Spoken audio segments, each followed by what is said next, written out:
Welcome, y'all. Welcome back to another episode of NIX and 5. One man, one mic, 5 minutes. Let's go ahead and talk about Storm, y'all. Now, days ago, Marvel Studios President Kevin Feige capped off an electric showcase presenting during D23, unveiling the stars of the upcoming X-Men movie. Director Jake Shire was joined on stage by star Sadie Sink, who made her debut as Jean Grey in Marvel Studios' Spider-Man Brand New Day. Spoilers for those who haven't seen it, you should have seen it by now. The trio then welcomes Sink's new co-stars to the stage: Kit Connor as Scott Summers, Christopher Abbott as Professor Charles Xavier, Samara Weaving as Emma Frost, Andy Navarrete as Rogue, and of course, Maya Boyd as Storm. Naturally, a lot of fans jumped to the realization that Maya would eventually share screen time with another new face to the MCU, the new T'Challa, David Johnson.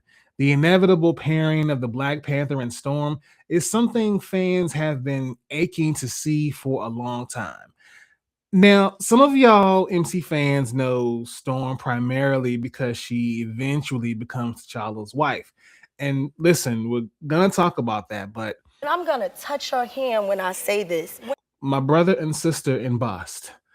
Storm had a resume long before T'Challa put a ring on it. Allow me to introduce you to Ororo Munroe.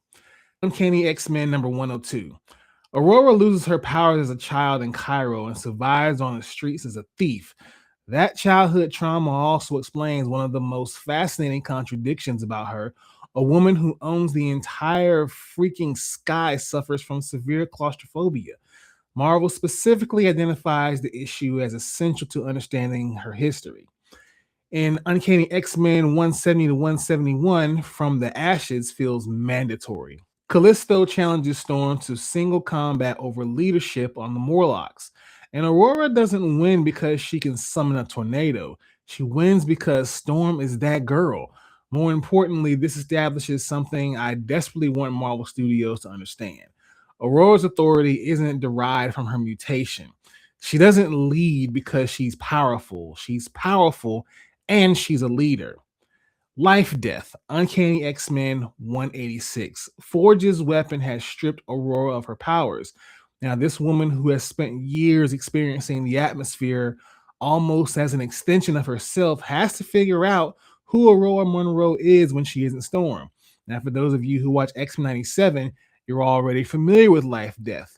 Go back to Chris Claremont and Barry Windsor Smith's run, because if you loved watching Aurora discover who she was without her powers, this is where that story came from. Uncanny X-Men 201.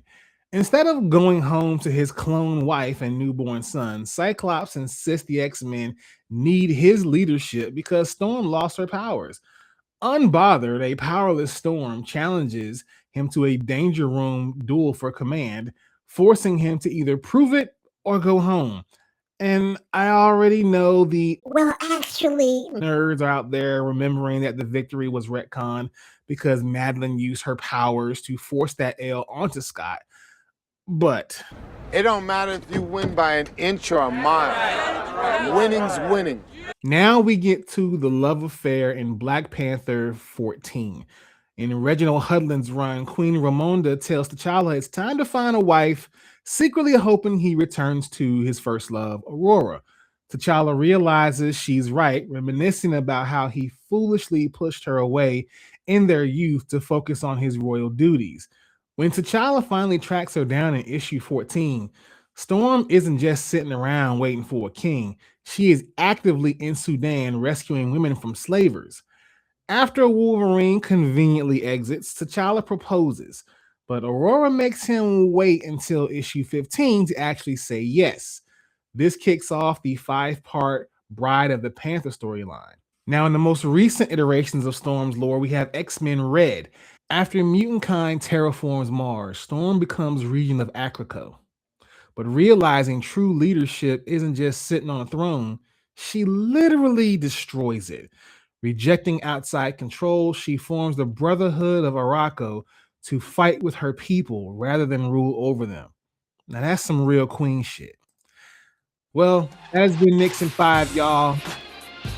I hope you enjoyed yourselves. Come back next Friday, we break down something else. I've been NIX. Nixon 5. Peace out.